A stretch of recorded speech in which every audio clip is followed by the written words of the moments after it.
E esse tipo de executivo, você olha e fala, olha, cara, que beleza. Não posso perder esse cara nunca mais. Esse cara tem que ficar... Esse já veio pronto. Esse veio pronto. Então, é isso que faz a diferença, essa capacidade não é de só aprender. números, né, Renato? De forma alguma, é muito menos. E é cada vez menos números e conhecimento, e cada vez mais, não é só relacionamento, mas é a habilidade de apreender e entender de outras situações. Como a gente sabe muito bem, provavelmente você que está nos assistindo agora e nós que estamos nessa mesa aqui, já fazemos hoje com alguma inteligência artificial, seja a mais comum que é o ChatGPT, seja qualquer outra, já usamos alguma inteligência artificial para fazer muita coisa que antigamente a gente fazia sozinho. Isso vai acontecer cada vez mais e vai chegar o momento em que as coisas que precisam de conhecimento técnico não serão mais feitas por nós.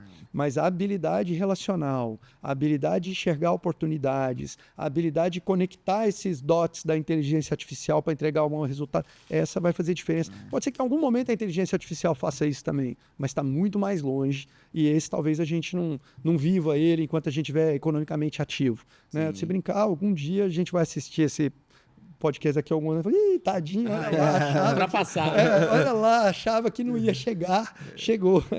É interessante isso daí, porque eu e o Gabriel a gente costuma falar muito, né? As pessoas são contratadas pelas habilidades técnicas, mas são demitidas pelas habilidades comportamentais. E está muito ligado a isso daí que você falou, né? Hoje em dia a inteligência artificial, a informação ela está na palma da mão, então tem muita coisa que está ali acessível.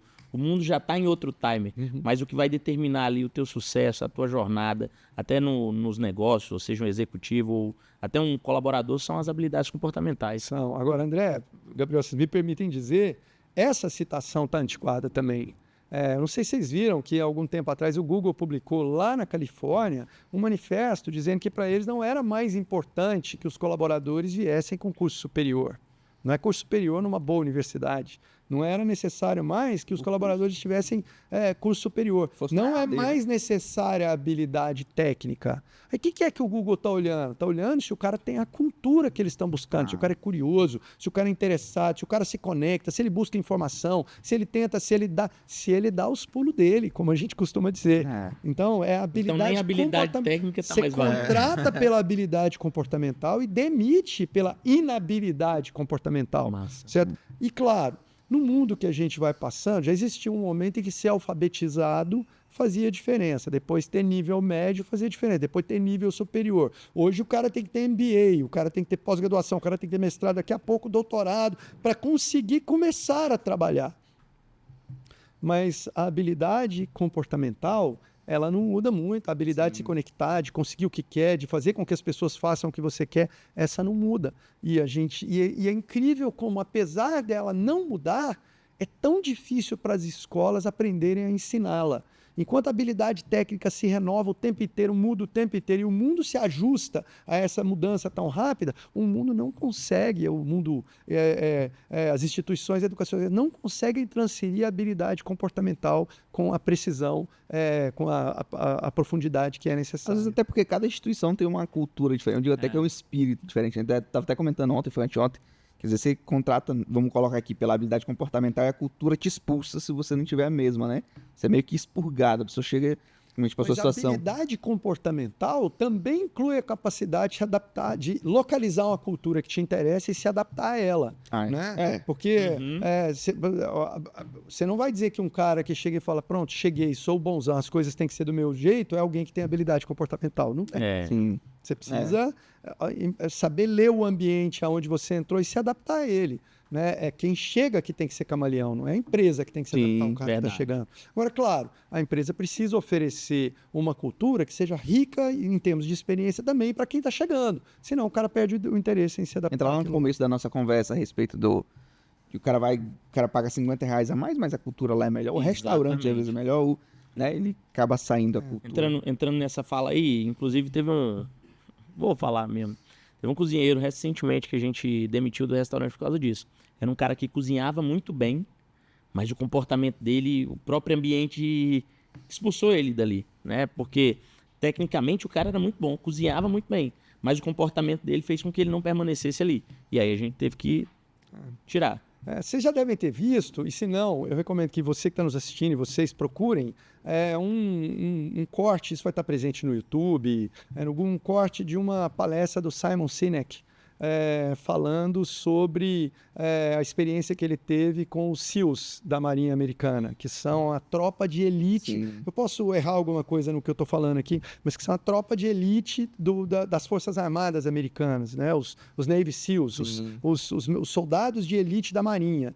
Né? E aí ele perguntou para o coronel assim, como é que você escolhe e mantém os melhores? Como é que vocês fazem? Porque você não ganha, o seu soldado não ganha tanto mais assim do que todos os outros soldados da Marinha. Como é que você atrai os melhores e faz com que eles fiquem aqui e tudo mais? E aí ele desenhou um gráfico, aí o Simon Sinek desenha a história isso ele desenha um gráfico e diz o seguinte, olha, tem 4 tipos de pessoas. Tem as pessoas que são boas de relacionamento, e são boas culturalmente boas e são tecnicamente boas. É o cara que é forte, é o cara que é atlético, é o cara que é o soldado, né? Que é forte, atlético, resistente, cumpridor de ordem, disciplinado, sério, firme, honesto e tal e tudo mais. E eles são bons culturalmente, eles se adaptam, são bons companheiros, são bons colegas, assumem a cultura dos Estados Unidos, amam a bandeira e tal. Então o cara tem essas 2 coisas. Essa é a estrela, todo mundo quer. Aí tem um outro que ele é muito bom no primeiro grupo, tecnicamente bom, forte, resiliente, tem fôlego, tem capacidade, aguenta pressão, tal e tudo mais, mas é péssimo do ponto de vista cultural, é difícil com os colegas, não é companheiro da tropa, não segue os preceitos, é insubordinado e tudo mais. Aí tem o outro que não é nenhuma das 2, ele é insubordinado, e é fracote, é preguiçoso, é barrigudo e tal. E tem um terceiro que ele veste a camisa, gosta da tropa, gosta dos colegas, desenvolve a capacidade cultural, mas ele não é tão forte, não é tão preparado, ele é meio magrelo, ele não é tão resistente, não tem uma mira tão boa, não é um grande soldado. E aí ele falou o seguinte, se você fosse ranquear aqui, todo mundo quer aquele que é bom nas 2 coisas. Ninguém quer aquele que é ruim nas 2 coisas. Mas entre os outros 2 grupos, normalmente as empresas, as organizações, elas escolhem aquele que é bom no individual e é ruim no coletivo. E nós escolhemos aquele que é bom no coletivo e é ruim no individual. Porque o bom no coletivo junta todo mundo e faz com que aquela habilidade da estrela, aquela habilidade da estrela, ela se propague pelo time como um todo. Uhum. E ele faz com que o sentido de união faça com que juntos sejamos mais fortes. Enquanto que o cara que é tóxico, que não se conecta com ninguém, ele bagunça o ambiente de tal maneira que a equipe fracassa.